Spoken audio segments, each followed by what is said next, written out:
Hello বন্ধুরা, তো আমি কথা বলবো টপ ইন্ডিয়ান মুভি নিয়ে, যেখানে হিন্দি, বলিউড মুভি এবং সাউথের মুভি তুলে থাকতে চলেছে।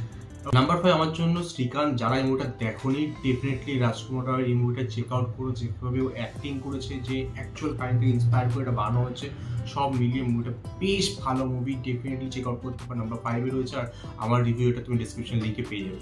নাম্বার 4 আমি রেখেছি এই বছরের ওয়ান অফ দ্য ওয়ার্স্ট মানে বক্স অফিস ডিজাস্টার ছিল ময়দান। এই মুভিটা অজয় দেবগনের মুভি ছিল। মুভিটা বক্স অফিসে ডিজাস্টার হলো। মুভিটা একটা ভালো মুভি। তোমার চাক দে ইন্ডিয়া যে ভাইব দিয়েছিল, এই মুভিটা কাইন্ড অফ সেরকম ভাইব দেয়। তুমি যদি মুভিটা বসে দেখো, ভালো লাগবে। এবং এইরকম অ্যাকচুয়াল কাহিনী থেকে বানানো, যেভাবে ফুটবলের যে শর্টগুলো সিনগুলো শ্যুট করা হয়েছে যেভাবে, ঠিক আছে, দেখতে বেশ ভালো লেগেছে। ডেফিনেটলি এটা তোমার চেক আউট করতে হবে। রিয়েল ইভেন্ট থেকে বানানো মুভি এটা, আর অজয় দেবগনের এখানে অ্যাক্টিং খুব ভালো। সো নাম্বার 4 আমার জন্য ময়দান। নাম্বার 3 আমার জন্য আই ওয়ান্ট টু টক, যে মুভিটা অভিষেক বচ্চনের মুভি। অভিষেক বচ্চনের লাইফের এই movie one of the best performance. যেটা সুজিত সরকারের মুভি, যেটা সুজিত সরকারের মুভিতে একটা বাঙালিয়ানা থাকে, এই মুভিটাও আছে। এবং ওর যে মেয়ের ক্যারেক্টারে অভিনয় করেছে, সেটা দারুণ লেগেছে। ছোটো বয়স এবং বড় বয়সে দুটো অভিনয় খুব ভালো। এটা একটা অ্যাকচুয়াল কাহিনীতে ইন্সপায়ার করে বানানো। যে ধরনের অ্যাক্টিং এখানে করেছে, যে ধরনের হিউমার রাখা হয়েছে, জয় লিভারের অ্যাক্টিং এখানে প্রত্যেকটা জিনিস এই মুভিতে ভালো পাবে।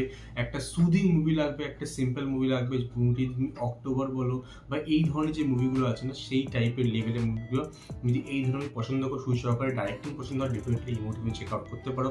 এটা হচ্ছে আই ওয়ান্ট টু টক, এবছর one of the best movie. আমার 3 নম্বরে রেখেছি এটা। এই মুভি রিভিউ তুমি ডেসক্রিপশন লিখে পেয়ে যাবে।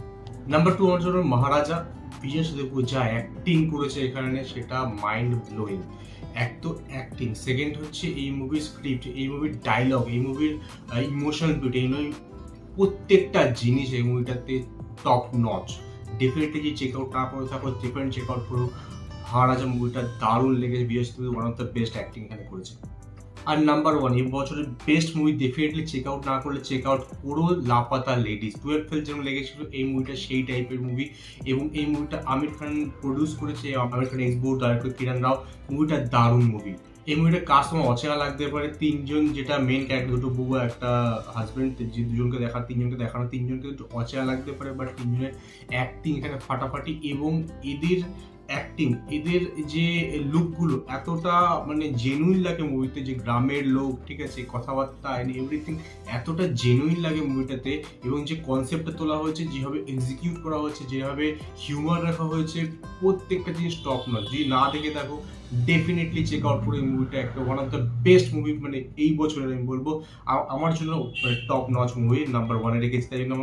আর এই মুভিটা হচ্ছে কম বাজেটের মধ্যে কত ভালো মুভি বানাতে পারে, ভীষণ ভালো থাকে, ভালো স্ক্রিপ্ট থাকে এবং ভালো অ্যাক্টারদের নেওয়া হয়েছে। নিজের মানে স্যালারি লাইক অক্ষয় কুমার বা শাহরুখ খান 40-50 কোটি টাকা না, ঠিক আছে, তাহলে বাজেটটা সেই জায়গায় দাঁড়ায় না যেখানে ইনকাম হতে পারে।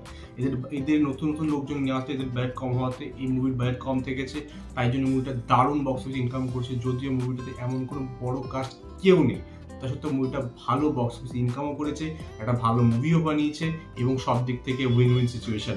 তো এই ধরনের মুভিকে আই থিঙ্ক সাপোর্ট করা উচিত। এবং এত ভালো কাজ, এত ভালো স্ক্রিপ্টের উপর কাজ হওয়া উচিত আরও। তো ডেফিনেটলি চেক আউট না করতে হবে, ডেফিনেটলি চেক আউট করো। তো এই হলো আমার 2024-এর। তোমার সেটা তুমি কমেন্টে জানাতে পারো। আর এর মধ্যে সব থেকে বেস্ট কোন মুভিটা তোমার লেগেছে, 10টা মুভি যেটা আমি বললাম, সেটা আমি কমেন্টে জানাতে পারো। আর আমার সাথে দেখা হবে নেক্সট ভিডিও। তখন গুড বাই।